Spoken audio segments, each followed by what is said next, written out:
So but always very surprising, ఒక నటిగా ఉన్నప్పుడు అందులో మీరు బాగానే హ్యాపెనింగ్ టైంలోనే పెళ్లి చేసుకుని వెళ్ళిపోయారు. ఆ ఖాళీ అనిపించుంటుంది కదా కొంతకాలం? అవునండి, అనిపిస్తుంది. అంటే సడన్గా ఏంటిది అంటే ఇట్స్ బిగ్ చేంజ్. అది ప్రిపేర్ అయ్యి తీసుకున్న డెసిషన్, కాన్షియస్గా తీసుకున్న డెసిషన్ అయినా కూడా అంటే మనం ఎక్స్పెక్ట్ చేసినంత కంటే ఎక్కువ ఉంటుందన్నమాట.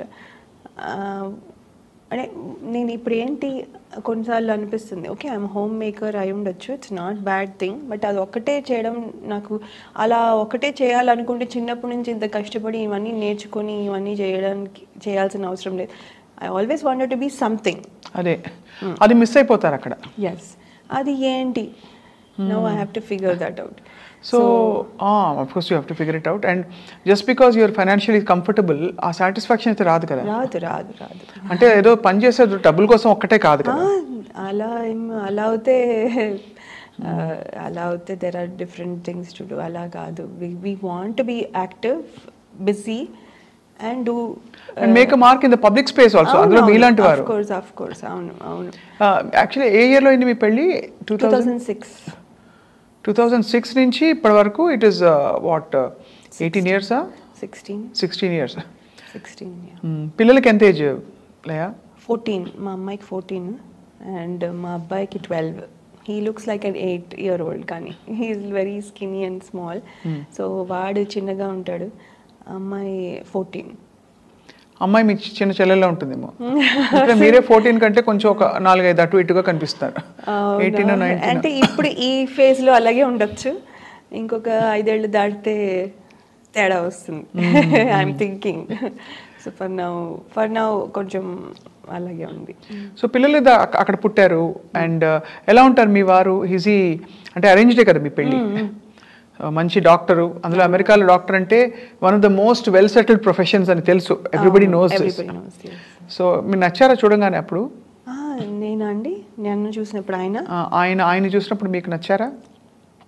కొంచెం లేట్గా అడుగుతున్నాను కానీ క్యాజువల్గా ట్రైంగ్ టు అండర్స్టాండ్. అంటే when you have all set life, ఒక వ్యక్తితో ఇవన్నీ వదులుకుని మీరు వెళ్ళారంటే ఏదో ఒక సెన్సిబిలిటీనో లేకపోతే ఇంట్లో అమ్మ వాళ్ళని చెప్పిన మాటలో ఏదో ఒకటి పనిచేసి ఉండాలి.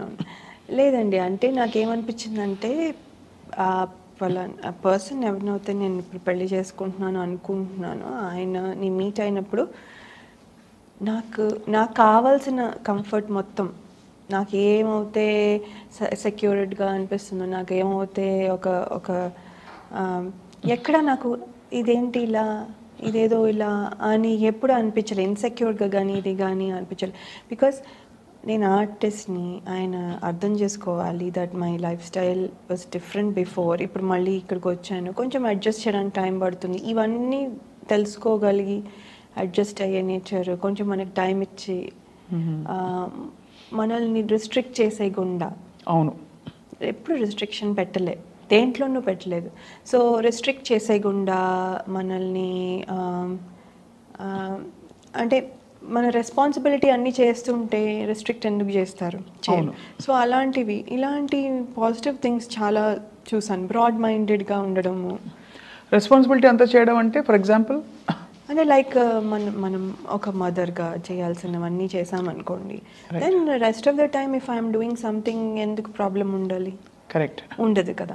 ఇప్పుడు నేను నా రెస్పాన్సిబిలిటీ పక్కన పెట్టేసి, పిల్లల్ని పక్కన పెట్టేసి అప్పుడు నేను ఇవన్నీ చేసి తిరుగుతూ ఉన్నాను అనుకోండి, అప్పుడు then he can question me. కానీ it's a time being, because it's a project, ఎక్కడికో అవుట్ ఆఫ్ టౌన్ వెళ్ళాను అందుకని వెళ్ళి చేశాను అన్నప్పుడు then we'll talk and adjust. Right, okay నేను ఇన్ని రోజులు వెళ్తున్నావా, okay I will take care of the kids, you go. అలా అది. సో బట్ ప్రిఫరెన్స్ ఆబ్వియస్లీ ఆయన కెరియర్కి, బికాజ్ ఆయన చాలా బిజీ డాక్టర్ కాబట్టి. కెరియర్ ఆయనది, he's the number 1 doctor in that area. అబ్బో, full he's very this thing. ఆయన he's busy but he'll never show that. ఆయన చూస్తే డాక్టర్ లాగానే అనిపించారు. He'll come and be like, okay వచ్చేసాను నేను, ఇస్ దర్ ఎనీ ప్లాన్, ఏదైనా రీల్ తీయాలా, ఏదైనా ఫొటోస్ షూట్ ఉందా, హీల్ ఆస్క్ మీ. ఓ లేదా, ఓకే అయితే రిలాక్స్ అయిపోవచ్చా, ఓకే. అంటే హీఈస్ సో ఇన్వాల్వ్డ్. నేను చేసేది కూడా ఆయనకి ఇంపార్టెంటే. పిల్లలు చేసేది కూడా ఇంపార్టెంటే. పిల్లలు నాకు పలానా మూవీకి వెళ్ళాలని ఉందంటే తీసుకెళ్తారు వెంటనే. సో అలా. సో అంటే ఈజ్ వెరీ నైస్ అండి. అందుకనే it was not a tough decision for me. So it was easy for you to make that choice. Yes. కానీ మా వరకు ప్రేక్షకుల వరకు ఎలా ఉంటుందంటే, అమెరికాలో అందరికీ తెలిసిన విషయం ఒకటి, నేను కూడా అక్కడ కొంతకాలం ఉండొచ్చాను కాబట్టి అయినో, ఎంత సెటిల్డ్గా వెల్ ఆఫ్గా ఉన్నా మన గిన్నెలు మనమే కడుక్కోవాలి. కరెక్టా కాదా? అంతే కదా, అది అందరికీ తెలిసిందే. నా కొత్త ఏం లేదు. యాక్చువల్లీ యు నో వాట్ స్వప్న, మేము దిగాను ఫ్లైట్, దాని కస్టమ్స్ దగ్గర నించున్నాను. అండ్ దెన్ వాళ్ళు ఫింగర్ ప్రింటింగ్కి పెట్టమంటే ఫింగర్ ప్రింటింగ్కి పెడుతున్నాను, అదేమో డ్రైగా ఉంది నా హ్యాండ్స్. సో ఫింగర్ ప్రింటింగ్ సరిగా క్యాప్చర్ చేయట్లేదు. అది ఇదంతా 2006లో. ఇది ఇప్పుడు జస్ట్ నేను 2 weeks బ్యాక్ వచ్చాను కదా అప్పుడు. దెన్ అతను అన్నాడు, ఓ మీది డ్రైగా ఉన్నాయి, శానిటైజర్ వేసుకోండి అన్నాడు. వేసుకుని మళ్ళీ పెడితే చాలాసేపు అలా కుస్తీ పడిన తర్వాత ఫైనల్లీ 15 minutes తర్వాత అది అయిన తర్వాత అతను, ఎందుకు మీ హ్యాండ్స్ అంత డ్రైగా ఉన్నాయి అన్న. ఏమో అండి డ్రైగా ఉంటాయి నా హ్యాండ్స్ అంటే. ఏంటి అక్కడ గిన్నెలు బాగా తోముతారా మీరు నడుతున్నారు? How do you know? కానీ గ్లౌజ్ వేసుకుని తోముతాను, అది వేరే విషయం. ఎంత కేర్ తీసుకున్నా అంటే ఇట్స్ అంత మరి కూర్చొని ఉండలేం కదా ఇంటి పని అన్నప్పుడు. You have to obviously, and మన ఇల్లు అన్నప్పుడు ఉంటుంది. బట్ అంటే I'm just thinking aloud, because dance ముద్రలు పెట్టి మంచి హీరోయిన్గా నెయిల్ పాలిష్ వేయి, ఇంకా పెడిక్యూర్ చేయి, ఆ ప్లేస్ నుంచి మనం ఎంత ఇష్టపడి వెళ్ళినా you went to a place of a lot of work, physical work. Probably ఇంత పబ్లిక్ అప్లాజ్ ఉండదు అక్కడ ఆ స్పేస్లో. ఇంటికి మీరు పరిమితం అయిపోతారు, అందరూ చేసేస్తున్నారు, మనం అయ్యో ఆగిపోయామనే ఫీలింగ్ ఉంటుంది. వీటన్నిటిని ఎలా డీల్ చేస్తారు లయ? ఇట్స్ డిఫికల్ట్ అండి. ఇట్స్ బిగినింగ్లో చాలా డిఫికల్ట్గా ఉండేది, తర్వాత ఇంకా అలవాటు అయిపోయింది. తర్వాత ఒక రకంగా నాకు ఆ ఇండిపెండెంట్గా ఉండడం ఎంజాయ్ చేస్తున్నా. అంటే నేను నా పనులు నేనే చేసుకోవడం, ఎవరి మీద డిపెండ్ అవ్వకుండా. ఇప్పుడు మా డ్రైవర్ రాలేదు, టైంకి రాలేదు అంటే నేను అరవక్కర్లేదు. కరెక్ట్. అలాంటి లేదు, నేనే డ్రైవ్ చేసుకున్న థింగ్స్ తెచ్చుకోవచ్చు. ఇలాంటివన్నీ అంటే this is just an example. కానీ అలాంటి ఇండిపెండెంట్గా ఉండే ఇది కూడా చాలా నచ్చింది నాకు. తెలుగు వారందరూ ఖుషి అయిపోతారు మిమ్మల్ని చూసి, సంతోషపడిపోతుంటారా?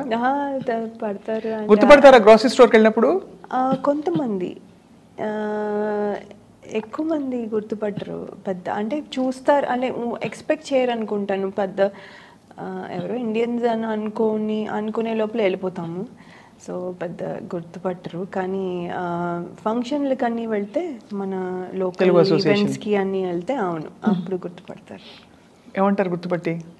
లాయ గారు మీరా, ఎంత మారిపోయారు, ఇది అది ఏదో అంటారు. అలా ఎలా మారిపోయారని? మారిపోయానంటే మరి ఏమో నాకు ఇది డౌట్ యాక్చువల్లీ. మారిపోయానంటే ఏంటని నాతో చెప్తారు చాలాసార్లు. మీకేం అనిపించట్లేదా? మీరు ఇంచుమించు అలాగే ఉన్నారు నాకైతే. కొంచెం అంటే అదే కొంచెం దగ్గు ఉందని కొంచెం సోబర్గా సాఫ్ట్గా ఉన్నారు తప్ప, లేకపోతే అప్పుడు కూడా అలాగే ఉన్నారు. అదే బట్ టీవీ9లో ఉన్నప్పుడు నేను చూశాను కదా, అది కొంచెం ఆనెస్ట్గా చెప్పాలంటే అబద్ధాలు చెప్పాను, అందులో కెమెరా ఉంది కాబట్టి కొంచెం కళ్ళలో దిగులు కనిపిస్తుంది. ఇద్దరు మీ వారినైనా మిస్ అవుతున్నారు పిల్లలనైనా, లేదా అమ్మ వాళ్ళని మిస్ అయిన దిగులంతా ఇప్పుడు బయటకు వస్తుంది. కానీ అదేం కాదు. I think I'm little sick, అంతకంటే ఏం లేదు, తప్ప ఇంకేం లేదు. But otherwise I mean Laya సిటీకి వచ్చారనగానే ఎవ్రీబడి వాజ్ వెరీ హ్యాపీ. అది. అవును, థ్యాంక్ యూ.